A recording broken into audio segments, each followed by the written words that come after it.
మనం అనుకుంటూ ఉంటాం, మనకేంటి, మనకేం తక్కువ, అందరూ ఉన్నారు, అందరూ నా వాళ్ళే, చుట్టూ ఉన్న వాళ్ళందరూ నాతోనే ఉంటారు, నేను వాళ్ళని సంతోషంగా ఉంచుతున్నాను, నేను సంతోషంగా ఉంటున్నాను, నాకు ఎలాంటి లోటు లేదు, నా నేనేం అడిగినా ఎవరేమను నేనేం అడిగినా ఎవరు ఏమి కాదనకుండా నాకు అన్నీ ఇస్తూనే ఉంటారు.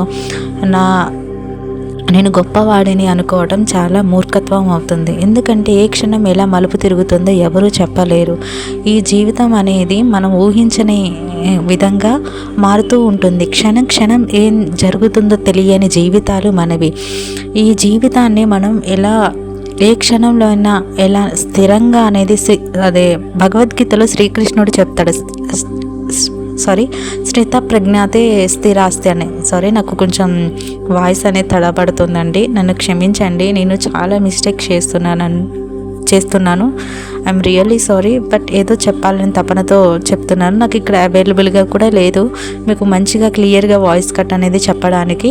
I'm really sorry, very sorry. So ఎప్పుడు ఎవరిని తోడు ఉండరు. Life is totally different. మనం ఎక్స్పెక్ట్ చేసేదానికన్నా డిఫరెంట్ ఉంటుంది. ఏ క్షణంలో అయినా మన అమ్మ నాన్న అయినా సరే ఎవరు మన తోడు చివరి దాకా ఉండరు. మనం ఒక వృక్షంలాగా ఎదగాలి.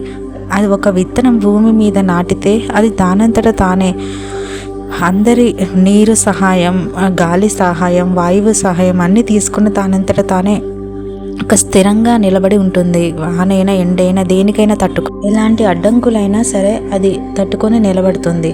అందుకే మనం జీవితాన్ని ఎలా బ్రతకాలో నేర్చుకోవాలి. Sorry for background noise video. Thank you.